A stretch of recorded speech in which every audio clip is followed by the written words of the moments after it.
தமிழகத்தின் புதிய முதலமைச்சராக பொறுப்பேற்றிருக்கக்கூடிய விஜய் ஜோசப் தனது நிர்வாக ஆட்டத்தை ஒரு மிகப்பெரிய தொழில் முதலீட்டு சாதனையின் மூலம் அதிரடியாக தொடங்கியுள்ளார்.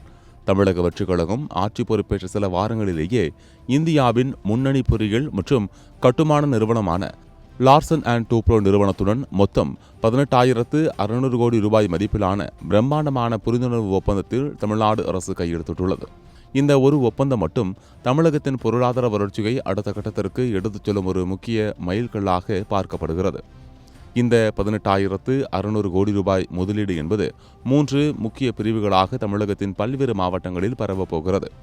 முதலாவதாக கோயம்புத்தூரில் 2,500 கோடி ரூபாய் முதலீட்டில் அதிநவீன எலக்ட்ரானிக்ஸ் தயாரிப்பு மற்றும் சிஸ்டம்ஸ் பிரிவு அமையவுள்ளது. இதன் மூலம் கோவை மற்றும் அதன் சுற்றுவட்டார பகுதிகளைச் சேர்ந்த சுமார் 2,000 இளைஞர்களுக்கு உயர்தர வேலைவாய்ப்புகள் நேரடியாக கிடைக்கப் போகிறது. இரண்டாவதாக சென்னை அருகே உள்ள காட்டுப்பள்ளி எல்&டி கப்பல் கட்டும் தளத்தின் உட்கட்டமைப்பை மேம்படுத்த 1,100 கோடி ரூபாய் ஒதுக்கப்பட்டுள்ளது. இந்த திட்டத்தின் மூலம் மட்டும் சுமார் 5,700 பேருக்கு புதிய வேலைவாய்ப்புகள் உருவாகும் என்று எதிர்பார்க்கப்படுகிறது.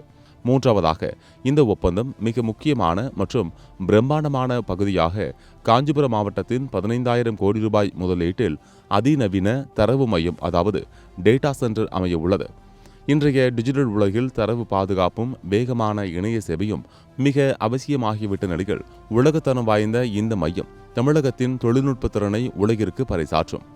இந்த 3 திட்டங்களின் மூலம் ஒட்டுமொத்தமாக 8,200 தமிழக இளைஞர்களுக்கு நேரடி மற்றும் மறைமுக வேலைவாய்ப்புகள் உருவாகியுள்ளது.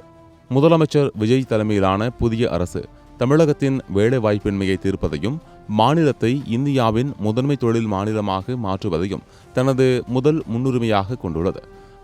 பதவி பிரமாணம் செய்த சில நாட்களிலேயே இவ்வளவு பெரிய கார்ப்பரேட் டீலை முடித்து காட்டியது புதிய அரசின் வேகமான முடிவெடுக்கும் திறனையும் தொழில்நுட்ப அணுகுமுறையையும் வெளிப்படுத்துவதாக பொருளாதார வல்லுநர்கள் பாராட்டுகின்றனர்.